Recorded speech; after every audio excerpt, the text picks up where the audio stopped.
നമ്മുടെ നാട്ടിൽ ഇന്ന് കൂണ് മുളയ്ക്കുന്ന പോലെയാണ് ഡയാലിസിസ് യൂണിറ്റുകൾ കൂടിക്കൂടി വരുന്നത്. അതിനൊരു പ്രധാന കാരണം എന്ന് പറഞ്ഞാൽ ഈ കിഡ്നി ഫെയിലിയർ കൂടിക്കൂടി വരുന്നതാണ്.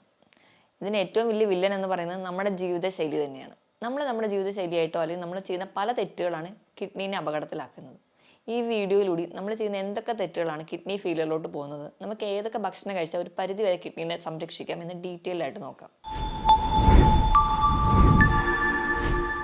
ഞാൻ ഡോക്ടർ പ്രിയ, Q1B ഹെൽത്ത് കെയറിലെ ഹോമിയോപ്പതിക് ഫിസിഷ്യനാണ്. നമ്മൾ ചെയ്യുന്ന ചില തെറ്റുകൾ നമ്മൾ തന്നെ അറിയാതെ ചെയ്യുന്ന തെറ്റുകളായിട്ടോ നമ്മൾ അറിയുന്ന ഒരുപാട് തെറ്റുകൾ നമ്മൾ ചെയ്യുന്നതുകൊണ്ടോ കിഡ്നി ഇന്ന് കംപ്ലീറ്റ് ഫെയിലിയറിലോട്ട് പോകുന്നുണ്ട്. കിഡ്നി എന്ന് പറഞ്ഞാൽ നമ്മുടെ ശരീരത്തിൽ A to Z പ്രവർത്തനങ്ങളെ മാനേജ് ചെയ്യുന്ന ഒരാളാണ്. മൂത്രം മരിച്ച് പുറന്തള്ളുക എന്നുള്ളത് മാത്രമല്ല, നമ്മുടെ ശരീരത്തിലെ മറ്റു പല പ്രവർത്തനങ്ങൾക്ക് സഹായിക്കുന്നുണ്ട്. ചുവന്ന രക്താണുക്കളുടെ ലെവൽ മെയിൻറ്റെയിൻ ചെയ്യാൻ എറിത്രോപോയിറ്റിൻ എന്ന് പറയുന്ന ഹോർമോൺ ഉണ്ടാക്കുന്നു, വൈറ്റമിൻ ഡിയുടെ ലെവൽ മെയിൻറ്റെയിൻ ചെയ്യുന്നു, BP കൺട്രോൾഡ് ആക്കി നിർത്തുന്നു. ഇവയൊക്കെ കിഡ്നിയുടെ പ്രവർത്തനം കൊണ്ടാണ്. നമുക്ക് വേണ്ട ധാതുക്കളെയും ലവണങ്ങളെയൊക്കെ സോർട്ട് ഔട്ട് ചെയ്തെടുക്കുന്നതും ഈ കിഡ്നി തന്നെയാണ്. അപ്പം നമ്മുടെ ശരീരത്തിലെ ഒട്ടുമിക്ക പ്രവർത്തനങ്ങൾക്ക് സഹായിക്കുന്നതാണ് കിഡ്നി. ചെറിയ ചെറിയ അപകടങ്ങളൊക്കെ വന്നാലും കിഡ്നി പുറത്തോടുന്ന ലക്ഷണങ്ങൾ കാണിക്കാതെയൊക്കെ ഒരു പരിധി വരെ മാനേജ് ചെയ്തു പോകും. പക്ഷെ നമ്മൾ ചെയ്യുന്ന ചില തെറ്റുകൾ എന്തൊക്കെയാണെന്ന് തിരിച്ചറിഞ്ഞ് നമ്മൾ അതൊന്നും ചെയ്യാതിരുന്നാൽ തന്നെ ഒരു പരിധി വരെ നമുക്ക് കിഡ്നി ഫെയിലിയർ തടയാൻ പറ്റും. ഏറ്റവും ഒന്നാമതായിട്ട് പറയുകയാണെങ്കിൽ നമ്മൾ തന്നെ നമ്മളെ ചികിത്സിക്കുക.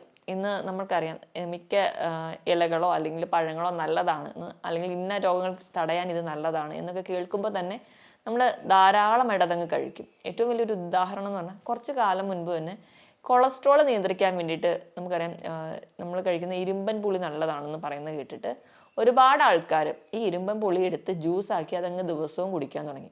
അവിടെ കൊളസ്ട്രോൾ മെയിൻറ്റെയിൻ അല്ലെങ്കിൽ കൊളസ്ട്രോൾ കുറയ്ക്കാൻ വേണ്ടിയാണ് നമ്മളിത് കഴിച്ചിരുന്നതെങ്കിൽ ഇപ്പുറത്തെ സൈഡിൽ ഓക്സലേറ്റുകൾ അടിഞ്ഞ് കിഡ്നി ഡാമേജ് ആവുകയാണ്. നമ്മൾ തന്നെയാണ് നമുക്ക് രോഗങ്ങൾ ഉണ്ടാക്കി വെക്കുന്നത്. ഇതുപോലെയാണ് മറ്റ് പല കണ്ടീഷൻസ് എടുക്കുകയാണെങ്കിലും ചില ഇലക്കറികൾ പൊതുവേ നമുക്ക് ശരീരത്തിന് നല്ലതാണ്. അപ്പോൾ ഇലക്കറികൾ പാകം ചെയ്ത് കഴിക്കുകയാണെങ്കിൽ നമുക്ക് ദോഷമില്ല. ഇത് തന്നെ നമ്മൾ അരച്ച് പിഴിഞ്ഞ് ജ്യൂസായി കുടിക്കുന്ന ആരാണെങ്കിൽ ഇത് നമ്മുടെ കിഡ്നിനെ നശിപ്പിക്കുന്നു. നെല്ലിക്ക നമുക്ക് നല്ലതാണ്, ഏറ്റവും നല്ലപോലെ വൈറ്റമിൻ സി ഉണ്ട്, ഏറ്റവും നല്ല റിച്ച് സോഴ്സ് ആണെന്ന് നമുക്കറിയാം. എന്നാൽ കുറച്ച് അധികം വൈറ്റമിൻ സി കിട്ടിക്കോട്ടെ എന്ന് ഓർത്തിട്ട് കോവിഡ് കാലങ്ങൾക്ക് അല്ലെങ്കിൽ പല ഇൻഫെക്ഷൻസ് തടയാൻ വേണ്ടിയിട്ട് നമ്മൾ ചെയ്യുന്ന ഒന്നാണ് ഒരു ദിവസം ഒരു 8-10 നെല്ലിക്ക എടുത്ത് അരച്ച് ജ്യൂസാക്കി കുടിക്കുക. അത് നമുക്ക് ദോഷം ചെയ്യും. ദിവസം 1-2 നെല്ലിക്ക അത്രയും നമ്മുടെ ശരീരത്തിന് ആവശ്യമുള്ളൂ. ഞാൻ ഈ പറഞ്ഞതെല്ലാം നിങ്ങൾ ജ്യൂസാക്കി കഴിക്കുകയാണെങ്കിലാണ് പ്രശ്നം ഉണ്ടാവുക. നമ്മൾ പാകം ചെയ്തിട്ടാണ് കഴിക്കുന്നതെങ്കിൽ നമ്മൾ ഇപ്പോൾ ചീരയൊക്കെ ആണെങ്കിൽ ഒരു ലിമിറ്റിൽ നമുക്ക് കുക്ക് ചെയ്ത് കഴിക്കുകയാണെങ്കിൽ നമുക്ക് കുഴപ്പമില്ല. നമ്മൾ ജ്യൂസാക്കി കഴിക്കുമ്പോഴാണ് ഈ പറഞ്ഞ പ്രശ്നങ്ങൾ ഉണ്ടാവുന്നത്. ഇനി അടുത്തൊരു പ്രശ്നം എന്ന് പറഞ്ഞാൽ പെയിൻ കില്ലേഴ്സിൻ്റെ അധികമായിട്ടുള്ള ഉപയോഗം. ഡോക്ടേഴ്സിനെ കാണാനോ അല്ലെങ്കിൽ ഡോക്ടറെ കാണാനുള്ള ബുദ്ധിമുട്ട് കൊണ്ടോ ഒരു സമയലാഭത്തിന് വേണ്ടിയിട്ടോ സ്വയം ചികിത്സിക്കുക. പനി വരുമ്പോൾ ഉടനെ പാരസെറ്റമോളോ അല്ലെങ്കിൽ മറ്റ് പെയിൻ കില്ലേഴ്സോ അല്ലെങ്കിൽ ടെമ്പറേച്ചർ കുറയ്ക്കാൻ മറ്റ് ടാബ്ലറ്റ്സോ ഡിപ്പെൻഡ് ചെയ്യുക. ഇങ്ങനെയൊക്കെ ചെയ്യുന്നതിൻ്റെ ഭാഗമായിട്ട് ഡോക്ടറുടെ കൺസൾട്ടേഷൻ ഇല്ലാതെ മെഡിസിൻസ് എടുക്കുന്നതിൻ്റെ ഭാഗമായിട്ട് കിഡ്നി ഫെയിലിയറിലോട്ട് പോകാം. ഇനി അധികമായിട്ട് ഫോസ്ഫറസ് കണ്ടൻറ്റുള്ള ഭക്ഷണങ്ങൾ നമ്മൾ കൂടുതലായിട്ട് കഴിക്കാം. ഫോസ്ഫറസ് കണ്ടൻറ്റുള്ള ഭക്ഷണങ്ങൾ എന്ന് പറയുമ്പോൾ നമ്മൾ കഴിക്കുന്ന പേസ്ട്രി, കേക്ക്സ്, പുഡിംഗ് ഇവയിലൊക്കെ ധാരാളം ഫോസ്ഫറസ് ഉണ്ട്. ഇവ നമ്മുടെ ശരീരത്തിൽ അധികമായിട്ട് ചെന്ന് കഴിഞ്ഞാൽ പ്രശ്നമാണ്. അതുപോലെ തന്നെ സോഡിയത്തിൻ്റെ അളവ് കൂടിയാലും നമുക്കറിയാം BP കൂടാനൊരു കാരണം എന്ന് പറഞ്ഞാൽ സോഡിയം കൂടുന്നതാണ്. സോഡിയം എന്ന് പറയുമ്പോൾ സോഡിയം ക്ലോറൈഡ് ഫോമിൽ ഉപ്പായിട്ട് നമ്മൾ കഴിക്കുന്നത് വറുത്തതും പൊരിച്ചതുമായിട്ടുള്ള എല്ലാ വസ്തുക്കളിലും ഹോട്ടൽ ഫുഡുകളിൽ പ്രത്യേകിച്ച് അതൊന്നും കേടുകൂടാതിരിക്കാനും അതുപോലെ തന്നെ ഒന്ന് ടേസ്റ്റ് കൂടാനും ആവശ്യത്തിലും കൂടുതൽ ഉപ്പാണ് ഉപയോഗിക്കുന്നത്. നമുക്ക് ദിവസവും കഴിക്കാവുന്ന ഉപ്പിൻ്റെ അളവ് എന്ന് പറഞ്ഞാൽ 5 ഗ്രാം ആണെങ്കിൽ അതിലും അധികം നമ്മുടെ ശരീരത്തിൽ ചെല്ലുമ്പോൾ അത് നമുക്ക് കിഡ്നി ഡാമേജിലോട്ട് എത്തിക്കുന്നുണ്ട്. ഇതൊക്കെ നമ്മൾ അറിയാതെ അല്ലെങ്കിൽ അറിഞ്ഞുകൊണ്ടോ ചെയ്യുന്ന ഒരുപാട് തെറ്റുകളാണ്. മദ്യപാനം, പുകവലി പോലെയുള്ള ശീലങ്ങൾ ഉണ്ടെങ്കിൽ അത് മറ്റ് ഓർഗൻസിനെ അഫക്റ്റ് ചെയ്യുന്നത് തന്നെ കിഡ്നിനെയും ബാധിക്കുന്നുണ്ട്. മദ്യം എന്ന് പറയുന്ന ഒരു ഡീഹൈഡ്രേറ്റിംഗ് ഏജൻ്റാണ്. അപ്പോൾ നമ്മുടെ ശരീരത്തിലെ വെള്ളത്തിനെ മുഴുവൻ ഊറ്റി കളയുകയും അത് നമ്മുടെ കിഡ്നിക്ക് സ്ട്രെയിൻ ചെയ്യുകയും അത് നമുക്ക് കിഡ്നി ഫെയിലിയറിലോട്ട് പോകും. പുകവലി എന്ന് പറയുമ്പോൾ അവിടെ ഉണ്ടാകുന്ന നിക്കോട്ടിൻ എന്ന് പറയുന്ന പ്രൊഡക്റ്റ് രക്തക്കുഴലിൽ അടിയുകയും അത് അടിയുന്ന ഭാഗമായിട്ട് കിഡ്നി ഫെയിലിയറിലോട്ട് പോകാം. കാരണം കിഡ്നിക്ക് വേണ്ട രീതിയിലുള്ള രക്തം പമ്പ് ചെയ്ത് എത്തുന്നില്ലാത്തതുകൊണ്ട്. അതുപോലെ നമ്മൾ വേണ്ട രീതിയിൽ വെള്ളം കുടിക്കാതിരുന്നാലും കിഡ്നീനെ ബാധിക്കും. നമ്മൾ ദാഹിക്കുമ്പോൾ മാത്രം വെള്ളം കുടിക്കുക അല്ലെങ്കിൽ ചോറുണ്ട് കഴിഞ്ഞ് ഒരു ഗ്ലാസ് വെള്ളം കുടിക്കുക, ഈ ഒരു ശീലമുള്ളവരാണെങ്കിൽ നമ്മുടെ ശരീരഭാരത്തിനനുസരിച്ച് വെള്ളം നമ്മുടെ ശരീരത്തിൽ എത്തിയില്ലെങ്കിലും നമുക്ക് കിഡ്നിക്ക് ഫെയിലിയറിലോട്ട് പോകാൻ കാരണമാകും. കാരണം നമ്മുടെ ശരീരഭാരം എടുക്കുകയാണെങ്കിൽ 25 കിലോയ്ക്ക് 1 ലിറ്റർ വെള്ളം, ഇതാണ് കണക്ക്. ഈ ഒരു കണക്കിൽ നമ്മൾ എന്തായാലും നിർബന്ധമായിട്ട് വെള്ളം കുടിക്കണം. അപ്പം അങ്ങനെ നിർബന്ധമായി വെള്ളം കുടിക്കാൻ അല്ലെങ്കിൽ കുടിക്കാൻ മടിയുള്ളവരാണെങ്കിൽ നിങ്ങൾ ബോട്ടിൽ രാവിലെ തന്നെ വെള്ളം എടുത്ത് വെച്ചിട്ട് അത് കുടിക്കാൻ വേണ്ടി ശീലിക്കുക. എങ്കിലൊരു പരിധി വരെ കിഡ്നി അപകടത്തിലാവുന്നത് നമുക്ക് തടയാൻ പറ്റും. ഇനി ഉറക്കത്തിന് വലിയൊരു ഫാക്ടറുണ്ട്. ഉറക്കം എങ്ങനെ കിഡ്നീനെ പ്രൊട്ടക്റ്റ് ചെയ്യുന്നു നോക്കിക്കഴിഞ്ഞാൽ ഉറങ്ങുമ്പോൾ ഒരു പരിധി വരെ ഒരു കുറഞ്ഞ അളവിലെങ്കിലും കിഡ്നിക്ക് ചെറിയൊരു റെസ്റ്റ് ഉണ്ട്. കിഡ്നിയുടെ ലോഡ് കുറച്ച് കുറവാണ്. അപ്പോൾ നമുക്ക് കിഡ്നിക്ക് ചെറിയൊരു റെസ്റ്റ് കൊടുത്താൽ തന്നെ അത് കുറച്ചധികം കാലം കൂടി ഓടാൻ സഹായിക്കും. ഇനി നമ്മുടെ ഭക്ഷണത്തിൻ്റെ കാര്യം എടുക്കുകയാണെങ്കിൽ നമുക്കറിയാം, നമുക്ക് കൂടുതൽ ഇഷ്ടം നോൺ വെജ് ഫുഡ് കഴിക്കാനാണ്.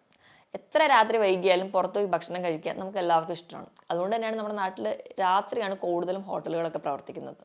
രാവിലത്തെ ബ്രേക്ക്ഫാസ്റ്റ് നമ്മളെല്ലാവരും തന്നെ സ്കിപ്പ് ചെയ്യാൻ റെഡിയാണ്. അതുപോലെ തന്നെ ഉച്ചത്തെ ലഞ്ച് നമുക്കൊന്ന് മോഡറേറ്റ് ആയിട്ട് കൺട്രോൾ ചെയ്യാൻ ഇഷ്ടപ്പെടുന്നവരാണ്. പക്ഷെ രാത്രി നല്ല ഹെവി ആയിട്ട് തന്നെ കഴിച്ചിട്ട് കിടക്കും. ഈ ഒരു ശീലം ഉള്ളതുകൊണ്ട് തന്നെ അമിതവണ്ണം നമുക്ക് പെട്ടെന്ന് വരുന്നു, കുടവയറ് നമുക്ക് പെട്ടെന്ന് വരുന്നു. അമിതവണ്ണമൊക്കെ വരുമ്പോൾ തന്നെ ഏറ്റവും വലിയ വില്ലനാവുന്നത് ലോഡ് കൂടുകയാണ് കിഡ്നിക്ക്. അപ്പോൾ കിഡ്നിക്ക് ഒരുപാട് സ്ട്രെയിൻ ചെയ്യണം. അതിൻ്റെ ഭാഗമായിട്ട് കിഡ്നി പെട്ടെന്ന് ഡാമേജ് ആവാം. അതുപോലെ തന്നെ നമ്മൾ പ്രത്യേകിച്ച് വ്യായാമം ഒന്നും ചെയ്യാത്തതും ഈ അമിതവണ്ണത്തിന് കാരണമാകും. നമ്മൾ ഒരുപാട് സെഡൻറ്ററി ലൈഫാണ്, നമുക്ക് നമ്മുടെ ജോലി അല്ലെങ്കിൽ നമ്മൾ കുറേ ഗാഡ്ജറ്റുമായിട്ടാണ് ജീവിക്കുന്നത്. അപ്പോൾ നമുക്ക് വ്യായാമം ഇല്ലാത്തതും കിഡ്നിയുടെ ലോഡ് കൂട്ടുന്നുണ്ട്. ഞാൻ ഈ പറഞ്ഞ പോലെ ഒരുപാട് ഇറച്ചി അല്ലെങ്കിൽ റെഡ് മീറ്റ് കൂടുതലായിട്ട് കഴിക്കുന്നവരാണെങ്കിൽ ഈ ഒരു അമിതവണ്ണം എന്നുള്ളൊരു ആംഗിൾ കൂടാതെ തന്നെ നമ്മൾ അധികമായിട്ട് റെഡ് മീറ്റ് കഴിക്കുന്നതിൻ്റെ ഭാഗമായിട്ട് നമ്മൾ ബ്ലഡ് അസിഡിക് ആവുകയാണ്. നമ്മൾ അസിഡിക് pH ബ്ലഡ് മാറും. ഇത് കിഡ്നിക്ക് കൂടുതൽ സ്ട്രെയിൻ ഉണ്ടാക്കുന്നുണ്ട്. ഇത് കിഡ്നിക്ക് കൂടുതൽ സ്ട്രെയിൻ ഉണ്ടാക്കുമ്പോൾ കിഡ്നി ഒരുപാട് ഫങ്ഷൻ ചെയ്യേണ്ടി വരുന്നു. അങ്ങനെ കിഡ്നി ഡാമേജിലോട്ട് പോകുന്നുണ്ട്. ഇതുപോലെ തന്നെ ഈ ഒരു പ്രോസസ്സാണ് യൂറിക് ആസിഡിൻ്റെ കംപ്ലയിൻസ് ഉള്ളവർ നടക്കുന്നത്. അവരും കൂടുതലായിട്ട് റെഡ് മീറ്റ് കഴിക്കുന്നു, ബ്ലഡ് ഒരു അസിഡിക് pH പോകുന്നു, ക്രിസ്റ്റൽ ഫോർമേഷൻ വരുന്നു, അവർക്ക് കിഡ്നി സ്റ്റോൺസ് ഉണ്ടാവുന്നു. അതും ഒരു കിഡ്നി ഡിസീസിലോട്ട് മാറുന്നുണ്ട്. അപ്പം മാക്സിമം നിങ്ങൾ നോൺ വെജ് പ്രോട്ടീൻസ് കഴിക്കാതെ കുറച്ചുകൂടെ വെജ് പ്രോട്ടീൻസ് അല്ലെങ്കിൽ വെജിറ്റബിൾസും ഫ്രൂട്ട്സും അതിനെ ബാലൻസ് ചെയ്യുന്ന രീതിയിൽ കഴിക്കാൻ വേണ്ടി ശ്രദ്ധിക്കുകയാണെങ്കിൽ ഒരു പരിധി വരെ നമുക്ക് കിഡ്നീനെ പ്രൊട്ടക്റ്റ് ചെയ്യാം.